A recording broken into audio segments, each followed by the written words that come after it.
Chairman, ban ji ka ce komai ba akan abin da yake faruwa a social media. Na mene?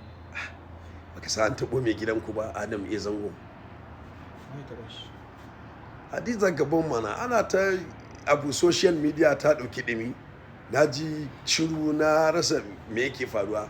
Hadiza Gabon wai ta ƙi ta sa shi a poster ne ko gashi nan dai abun wani yin ka haba ce amma ya kamata a ce kai ne da aka ban labari ai.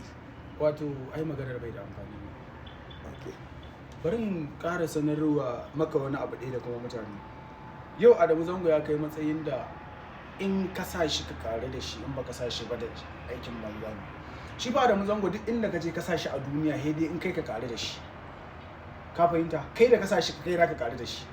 To babu dalilin da mu dan an sa shi ko ba a sa shi ba zai dame mu saboda billahi allazi la ilaha illa huwa da ta sa Adamu da kar ta sa Adamu mu duk ɗaya ne a gurin mu. Sakamakon in ta sa Adamu ba abin da Adamu zai kare da shi.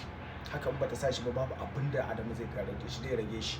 To saboda haka duk wani maganganun da ka ji mutane suna buɗan baki suna cewa an sa da Allah mu mun san ƙauna ce.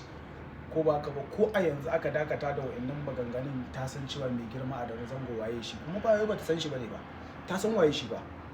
Billahi allazi la ilaha illa huwa ta san shi kuma ta san waye shi. Da gaskiya ne. Ko ba ka ba ko dai ta dan kwankwasa ne ta ji a zangon na nan ne ko kuma baya nan ba ta san kuma Allah ne ya riga da ya ajiye shi kuma na nan har abada ba. Saboda wannan abun shi wannan maganar karkara mu wallahi shirme ne ko irin da mutane. Yanzu ya zai kasance ni zan wuce ko za mu yi wa dai halin da ake ciki. To ba matsala ce amma dami